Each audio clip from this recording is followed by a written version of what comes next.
कृष्ण भगवान विष्णु का 8वां अवतार हिंदू पौराणिक कथाओं में से एक सबसे प्रसिद्ध देवता है और बच्चों के पसंदीदा है। कृष्ण जन्माष्टमी हर साल बड़ी तैयारियों और उत्साह के साथ मनाई जाती है, क्योंकि इस दिन भगवान कृष्ण का जन्म हुआ था। यह लेख कृष्ण के जन्म की कहानी को बच्चों के लिए मजेदार और आसान भाषा में प्रस्तुत करता है।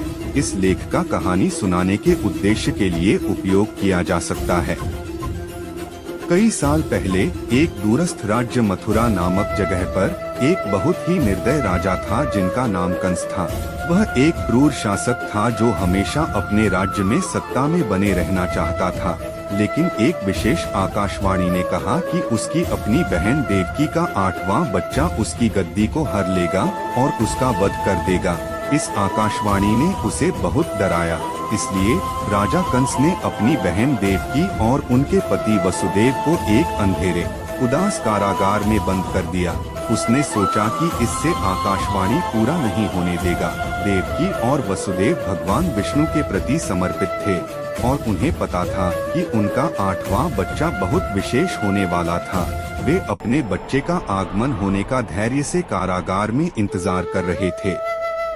एक जादुई रात को कुछ अद्वितीय घटना घटी।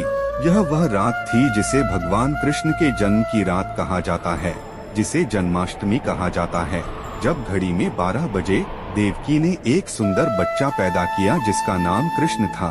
उसकी त्वचा बरसात के बाद की बादल की तरह थी और उसकी आंखें रात के आकाश में चमक रही थीं।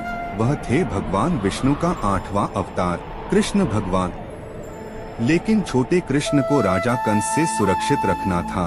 कारागार के दरवाजे खुल गए और सेनापति गहरी नींद में सो गए। ऐसा लग रहा था कि ब्रह्मांड खुद ही मदद कर रहा हो। चमत्कार से कृष्ण के पिता वसुदेव उसे एक तूफानी रात में गोकुल नामक एक गांव तक ले गए। वहां उसने एक बच्ची को पाया जिसका नाम योगमाया था, जो यशोदा और नंद के पास पैदा हुई थी। वसुदेव ने बच्ची योगमाया को बच्चे कृष्ण के साथ बदल दिया। योगमाया कोई आम बच्ची नहीं थी, वास्तव में वह देवी दुर्गा थी, एक शक्तिशाली और प्रेम भरी देवी। उसका उद्देश्य कृष्ण की सुरक्षा करना और मदद करना था। वसुदेव कंस के क्रोध और संदेह से डरते हुए बच्ची को कारागार वापस ले गए, लेकिन कंस को यह पता नहीं था कि वह योगमाया थी। सोचते हुए कि वह बस एक बच्ची है, कंस ने उसे एक कुएं में फेंक देने का निर्णय किया। लेकिन कुछ अद्भुत हुआ। जब उसने उसे फेंका तब योगमाया अपने असली रूप में देवी दुर्गा के रूप में परिवर्तित हो गई, एक शक्तिशाली और महाकाव्य देवी। कंस इस अद्भुत दृश्य से हैरान और डरे हुए थे।